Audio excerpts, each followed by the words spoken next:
Good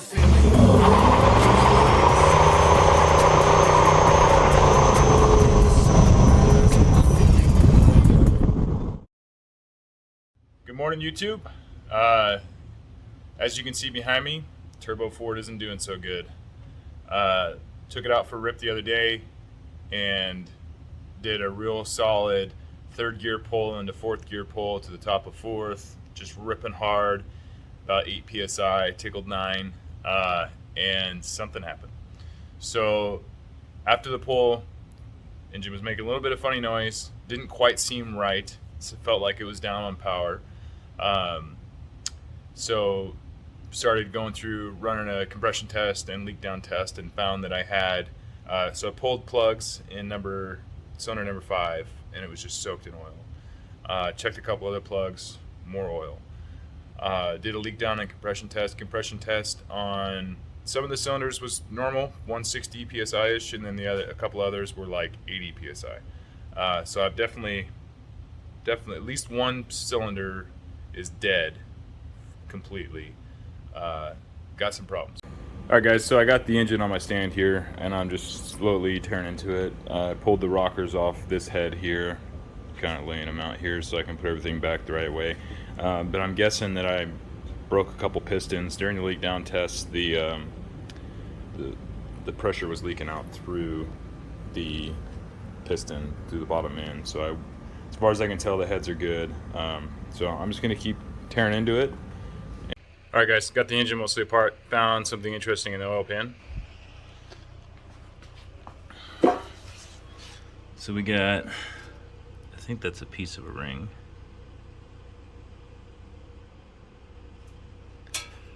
And there's some glitter in here. It's not terrible. Some chunks in there too. Chunks of metal here. So definitely have a problem. But she's apart right now. About to flip her over and take a better look. This cylinder had no compression, and from the top looks good. These scratches here are from my screwdriver when I was doing my tests to see if I was at top dead center. These are hyper-eutectic pistons, so they're not forged. So I might have found the limit at 8 psi, 9 psi. Lifters look good, cam looks good, everything else is looking good. Got hydraulic lifters on here. Here's the other side. So there's quite a bit of oil in this cylinder. My valve seals looked okay. Valves look okay for how much torture I've put this thing through. I mean, the engine actually is pretty fresh. It only has, I don't know, I would guess maybe 10,000 miles on it, but they've been very hard miles, especially with the turbo. So I'll keep going. All right, guys, check this out. So this is a piston from cylinder number 7. Let's see if you can see that. So that's a big old chunk of it. It was cracked, just sitting in there like that. So all I saw was these lines here.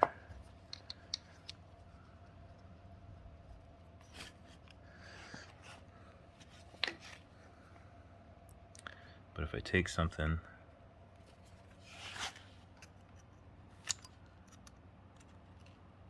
get in there, you can see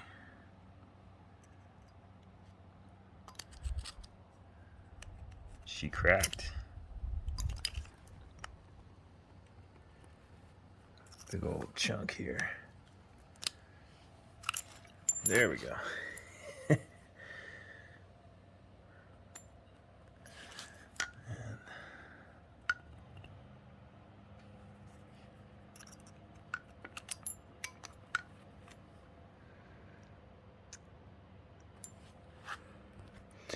Guess I should have went forged first.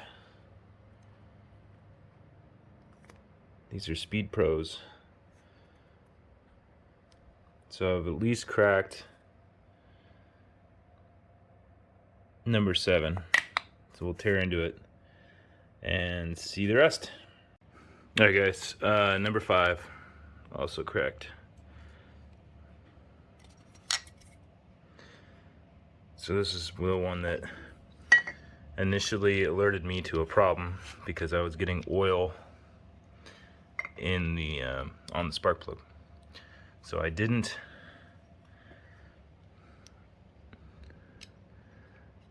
have any lack of compression in this cylinder, though. It had 160 psi, but it was getting oil in it. And the valves looked good. Leak down showed no nothing leaking through the valve, but through the bottom end instead. But it wasn't bad. I mean, it was pretty minimal, but correct piston. Alright guys, so I'm going to end my video here. I have the block torn down. Cylinders look good, cam looks good, lifters look good, crank looks good, all the crank journals look good. So I think it's probably just due for some new pistons. My buddy Steve Alvey, he's got a kick-ass F100 with a turbo 460 in it. He's been helping me out through this, and along with the guy that originally built my engine, Scotty the Mad Porter, weighing some different options, but I'm probably going to go with a forged piston, maybe H-beam rods, and then put her back together. Hey guys, please don't forget to subscribe and share and like the videos. You know, I'm not making any money from YouTube, and I think this will help people. You know, there's not a whole lot of guys doing turbo 460 builds, especially with the fuel injected engine. So, I mean, I kind of found the limit of what my build, but most likely was ring gap, not having enough ring in gap, which caused the piston rings to butt and then break the piston. So, not necessarily need a forged piston yet, just more ring gap, but I'm going to weigh my options and figure out if I'm going to end up going with a forged piston, forged rod, or just put her back together with pistons that I got now, get 2 replacement pistons for the 2 that are broken, and send it. So I'm going to weigh some options, and yeah, please stay tuned. Hopefully my goal is to hit 1,000 subscribers. That would be pretty awesome.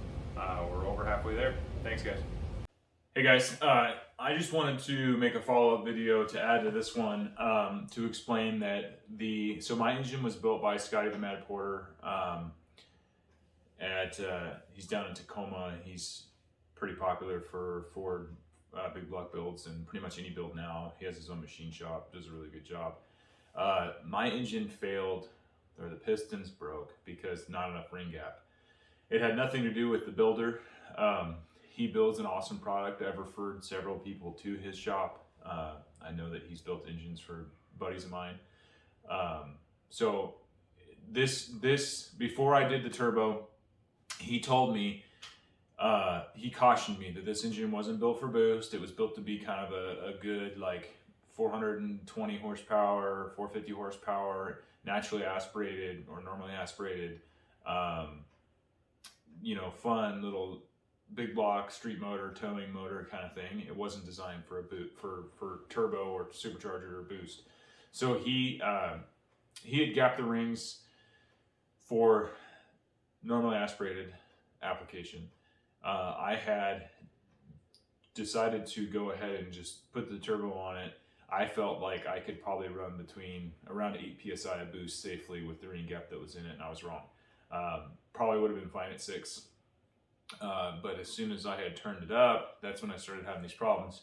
So the pistons broke because the rings butted and broke the pistons. If there was more ring gap, I would probably say it's safe to say that this wouldn't have happened. I mean, there's LS guys that are, you know, making serious power with junkyard engines just by gapping rings and throwing it together and using factory rods and factory pistons. So I'm confident that my problem was a result of not enough ring gap, and I should have, before I put the turbo on, pulled the engine out, tear it down, gap the rings, put it back together, and then I wouldn't be in this situation.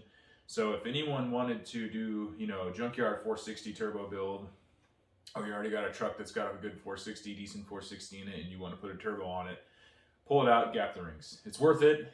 You don't have to, then you can clean it up, freshen it up, reseal it up. When you do that, you know, hone the cylinders, ball hone them, just freshen it up, and then do it. In the long run, it's worth it rather than breaking it. And when you put a turbo on it, everyone says this, but as soon as I wired the electronic boost controller in, man, it's so easy to turn it up, and it's just so much fun. So, you know, if I had to do it over again, I would, when I did the turbo build initially, I would have gapped the rings and done that from the start, and then I wouldn't be in this situation. So, I still highly recommend Scott and his shop. He has been awesome. He's been on the phone with me a bunch lately, helping me. Right now he's looking for aftermarket pistons for me, some different ones. We're thinking forged pistons and H-beam rods. So I'm probably going to have him assemble the short block, depending on how it works out for what parts are available and how much it's going to cost. You know, like most everybody, money's tight, and I can't be dropping an insane amount of cash, more cash into this. But on this part, I gotta at least get it back on the road. So I have a couple different options.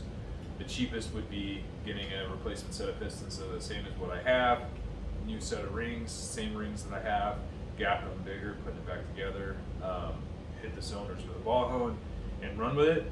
And then the other end of the spectrum would be H-beam rods, forged pistons, get the rotating assembly rebalanced,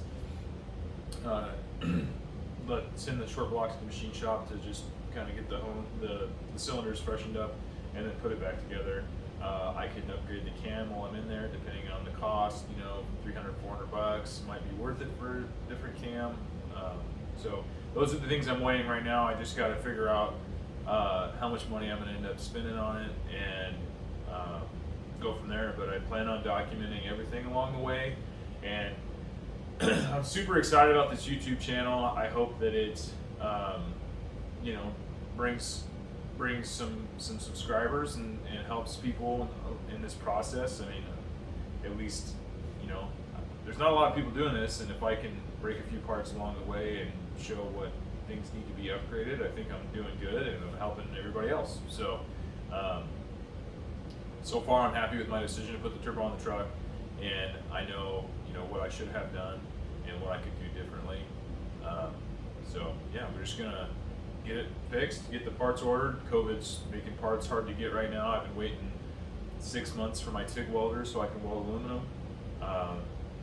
Hopefully it'll come soon, but I'd really like to change a few things on the turbo system, and but I want to be able to weld aluminum to do that, and right now I don't have the ability to weld aluminum. So yeah, we'll see how it goes. But in the future, the channel should have fabrication, tuning, engine assembly, putting the turbo system back together. You know, I'm hoping for a lot of good content, and I'm excited to keep this going. So hopefully we can get some subscribers. Like 90% of my views, I have a lot of views on my videos, or a decent amount, but 90% of the views are from people who are not subscribed. So if you guys could subscribe, that'd be awesome. You know, I don't know what it does to your YouTube algorithm and how it affects your YouTube experience, but you subscribing to my channel would really help me out. So, all right, guys, I will update you when I have more.